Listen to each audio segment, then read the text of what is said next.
Does it keep track of who watches it, or? I don't know if it does or not. I'd have to ask Oh, Joe. there you Okay, go. here we go. Somebody asked me the other day, can I use the old form? And because it's not regulated by the state, I said, well, why do you want to be on the phone? I said, yeah, because it has to be done there in section C. It has to be done prior to the offer being accepted so you can use it. But for the first time, and I told some of you this, for the first time in a long, long time, I think only second time in 41 years, or since this came out in the early 90s, somebody actually did a lead-based paint test in the house.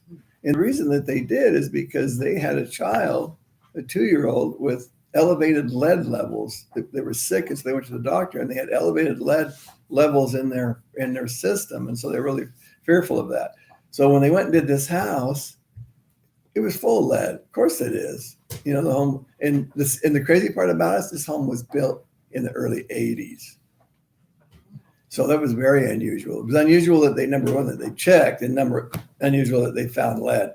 Anyway, so they were going to remediate that. It was like, I don't know, thousands of dollars. But the seller agreed, and they worked it out. Buyer bought the house. They get rid of the lead paint in that house because the idea is, over the top of it. Well, it's still there.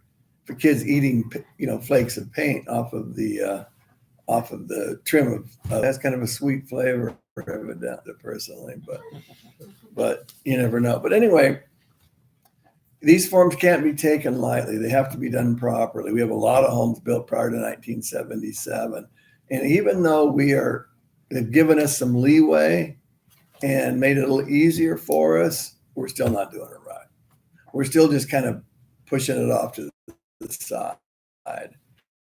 And we